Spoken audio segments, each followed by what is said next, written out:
here today to denounce the killings of Amazonian Indians last month.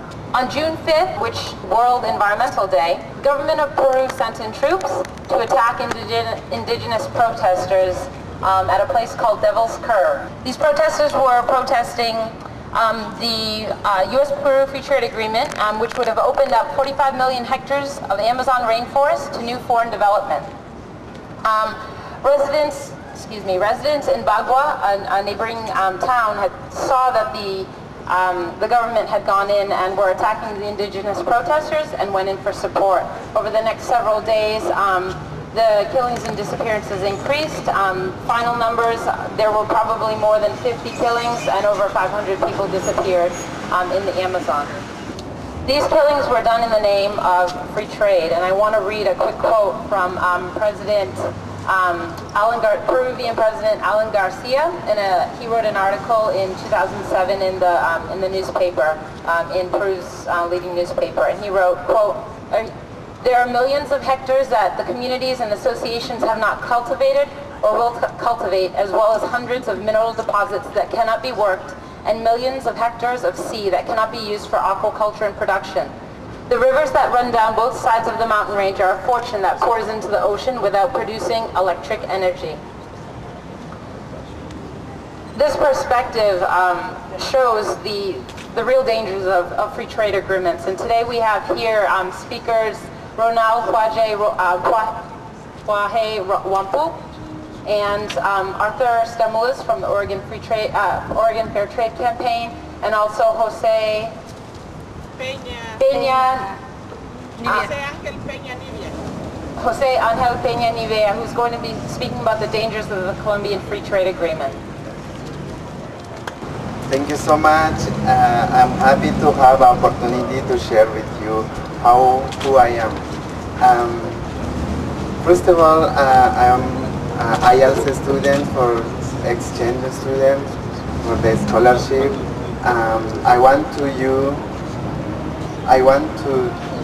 a kindful, grateful, active member of the Awahun culture. I'm Ronal Huaje Wampuch of Awahun culture from Peru. I belong to the third Huajes family generation. Then I am going to talk a little bit about my culture. The people of Awahun culture are peaceful and they like to set up to harmony between other cultures. We have a constitutional law like how we need to respect, be good, is a person who teach us about good life. The principal rule is to drink ayahuasca and toe, to see our future and see the world what's going to happen. The indigenous people, when you planning to take the land, you are disappearing them, because when they have a good relationship with the mountains, river, wilder, forest, and animals. Indigenous is stronger. The indigenous peoples, they are strongly with their law because they want to save the Mother Earth, the planet, and it is the good way how we need to conserve our natural resources without make pollution in the environment. Also, we are working for care our culture because the science and technology destroyed our own knowledge. But we want to development our own politics, like using our vision and power for the beginning changing in the world.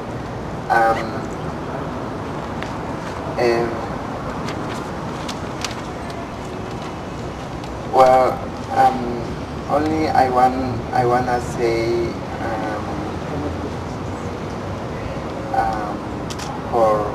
I wanna read one more for the card from the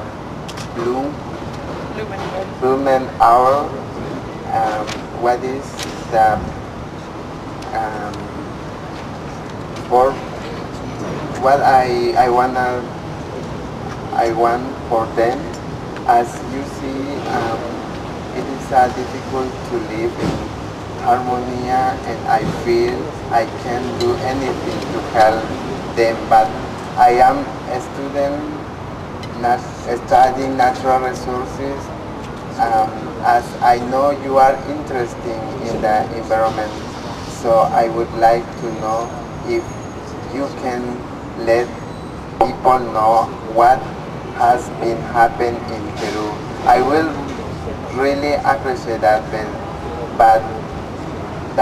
but more on the people that are suffering in my country.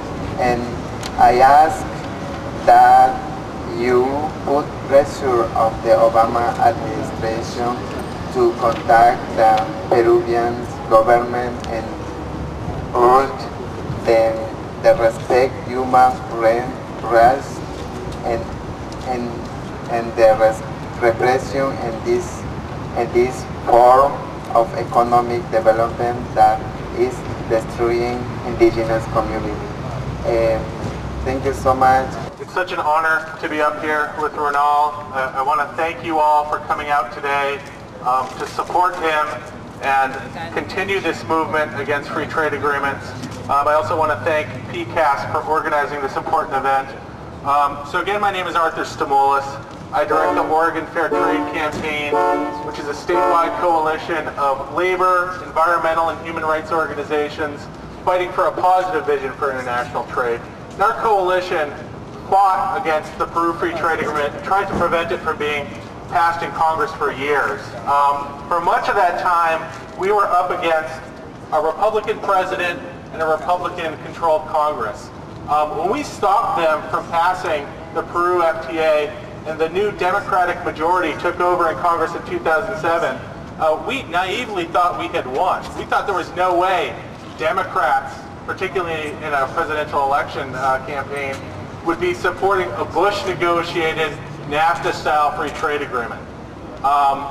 Then in May of that year, leaders in the Democratic Party in the House of Representatives announced that they had struck a deal with President Bush on the Peru FTA. In exchange for adding some very, very basic minimal labor and environmental standards, they were going to support President Bush's free trade agreement. It was a secret deal. It took quite a while before the terms of the deal came out. When they finally did, it was extremely obvious that the new labor and environmental standards were completely inadequate to protect working people or the environment in Peru or the United States. And we tried to share that message with Congressman Blumenauer and all members of Congress. Congressman Wu listened to our arguments and he voted against the Peru Free Trade Agreement. Congressman de Blasio listened to our arguments and he voted against the free trade agreement. Jeff Merkley, who's running for Senate, listened to our arguments and he spoke out against the free trade agreement, saying this is just an extension of NAFTA. In fact, most Democrats in Congress voted against the Peru Free Trade Agreement. It was a minority of Democrats, including Earl Blumenauer, joined with the Republicans and voted to pass this Bush trade deal over the opposition of most of the Democratic caucus and, more importantly, over the opposition of most Americans. And so the result has been exactly what we predicted. Free trade in Peru has meant nothing more than rip and ship resource extraction that runs roughshod over communities, democracy, and the environment. And, you know, I don't think Earl Blumenauer could have predicted the massacre that took place last month. I'm sure he's horrified by it, just as any human being would be horrified by it. But Mr. Blumenauer absolutely could have predicted the destruction of the Amazon rainforest and the destruction of the indigenous communities that has resulted from this trade deal. He would have had to have blinders on to the effects of NAFTA and CAFTA to expect anything otherwise. The last thing I want to share is just hours before the massacre in Bagua, Mr. Blumenauer wrote to constituents suggesting that he still holds the Peru Trade Agreement as a model for future trade deals. He needs to take a step back. He needs to look at the destruction that these trade agreements have caused, both at home and abroad, and he needs to reassess his views and figure out ways to correct these problems. Over 100 members of Congress, 116 in fact, have endorsed a bill called the Trade Act that does just that. Mr. Blumenauer should add his name to that bill as a first step in correcting the damage of these deals he supported. Do the right thing, Earl. So thank you. Next up we have Jose Angel Pena Nivia, who is a representative of Colombia's General Confederation of Work, and also president of SINTRAUNIONBRA, which is in Bogotá, Colombia. Me siento honrado de estar rodeado de todos ustedes y saber que contamos los colombianos con un grupo significativo de organizaciones que están en contra del Tratado de Libre Comercio. Nosotros, los trabajadores colombianos, estamos en abierta oposición al Tratado de Libre Comercio entre Colombia, Estados Unidos, Colombia, la Unión Europea y Colombia y Canadá. Good morning. It's an honor to be here before all of you, and it's great to see that there are so many organized groups here that stand with us in Colombia in opposition to these kinds of agreements. The workers in Colombia are firmly against these type of free trade agreements between Colombia and the United States, between Colombia and Europe, and other types of free trade agreements. Los trabajadores y el pueblo colombiano sabemos que los tratados de libre comercio únicamente benefician a las transnacionales que pueden trasladar sus capitales de pueblo en pueblo rotando el hambre, pero no trasladan las garantías laborales que todos los trabajadores en el mundo debemos de tener. The workers of Colombia know that these type of free trade agreements are only in the interest of multinational corporations and just bring hunger instead of those things that we really need in the South. Es tan grave los tratados de libre comercio que pasan por encima de la Organización Mundial del Comercio, porque hay unas reglas que todavía tienen algo de humanidad, aunque no son humanas, pero tenían un freno, pero con los tratados de libre comercio arrasan con todo y son omnipotentes. Los colombianos decimos no a la globalización, sí a la mundialización, porque es que la mundialización es de todos y no solamente de los grupos económicos. These type of free trade agreements are even inconsistent with the World Trade Organization and their rules. These type of agreements have a type of omnipotence that goes beyond even those rules. The workers of Colombia, we say no to globalization, no to corporate globalization, but yes to an internationalization, an alternative globalization.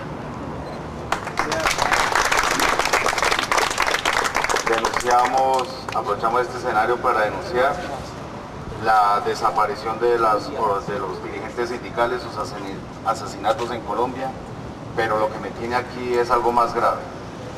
Que se mueran los hombres y las mujeres en el mundo es normal, digámoslo, porque el mundo continúa para otros hombres y mujeres. Que los dirigentes sindicales los asesinen es normal porque habrán otros dirigentes que asesinen. Pero es que en Colombia se están desapareciendo y acabando las organizaciones sindicales. Es el movimiento el que está desapareciendo en Colombia y es el que yo quiero denunciar acá. I am here not so much to talk about our union leaders that have been disappeared and murdered, because in some sense this kind of situation is normal and to be expected as long as we are in a situation where a very few rule over all. Why I am here is to focus more on the fact that our very unions themselves are under threat and are disappearing in our country. Quiero hacerle otra aclaración.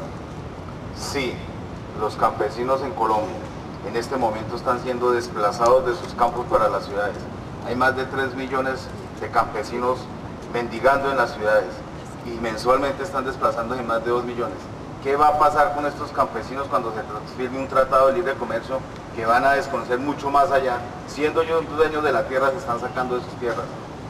Estados Unidos subsidia a sus campesinos, Colombia no los subsidia. Right now, there are 3 million campesinos, small farm workers who have been displaced from the rural areas of Colombia and are wandering through our cities. And we expect 2 million more to join them in short order. And I want to know what's going to happen to these people when these free trade agreements are approved. In the United States, we see that the government supports its small farmers and supports the agricultural sector. In Colombia, this does not happen. En Colombia, la tercerización laboral está acabando con la libertad sindical. Nadie se puede afiliar a las organizaciones sindicales porque es echado. Y sus contratos de mediocridad no dan, 3 meses no dan para poderse afiliar a una organización sindical. Quiero transmitirles a ustedes que estamos en contra totalmente de la tercerización laboral. Está esclavizando al pueblo, lo tiene sin esperanzas. Un trabajador en Colombia no tiene futuro más allá de lograr subsistir con un salario mínimo que son $240 mensuales. Cuando tiene una estabilidad laboral, porque cuando no la tiene son 3 meses de comida y 6 meses de hambre. We see that what's happening in Colombia is in complete violation of the formal rules surrounding labor rights, and that these agreements, these labor agreements that come as part of free trade agreements are mediocre at best. And I would like to say that the workers of Colombia, we are completely opposed to outsourcing of labor as it is happening now. This is nothing more than an enslavement of our workers, and people are living without hope. A worker can expect at best to earn minimum wage of $240 a month, and that's if a worker has a stable job in the first place and they're not facing the normal situation of 3 months of work and 6 months of starvation. Les voy a poner este ejemplo.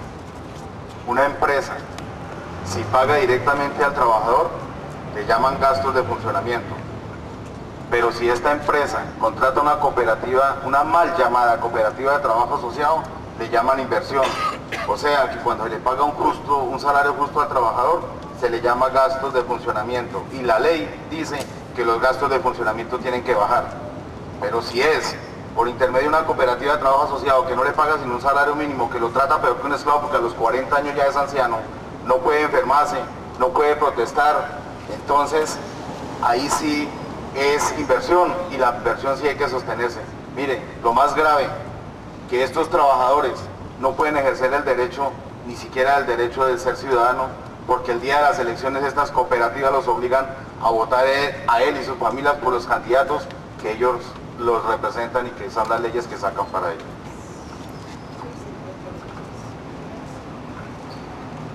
Workers in Colombia are classified in 2 categories, and they're paid in 2 ways. One classification is support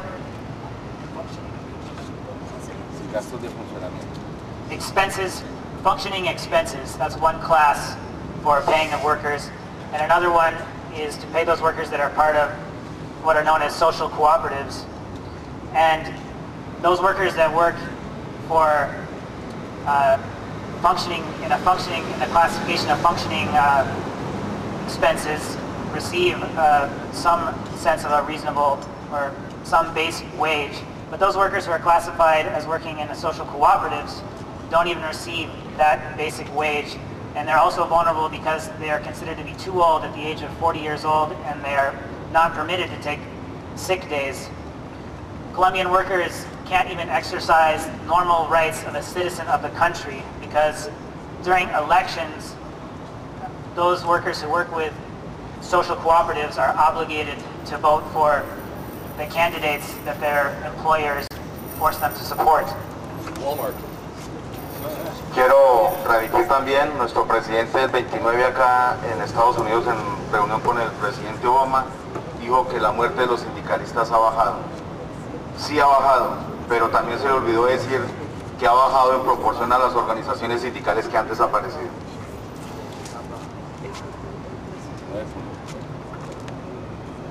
Our president met with President Obama on June 29th, and he told President Obama that the number of labor leaders that had been murdered in Colombia had gone down. And that's true. The ratio of labor leaders being murdered has diminished at the same rate that our unions have disappeared. Compañeros, me despido, no les quiero quitar más tiempo y más intervenciones. Quiero gritar con ustedes no al PLC, no al PLC y gracias por su solidaridad con el pueblo colombiano. Gracias. Friends, I don't want to take more of your time. I just wanted to chant with you, no to this free trade agreement, no to this free trade agreement. No to this free trade agreement. No to this free trade agreement. No justice. No peace. No justice. No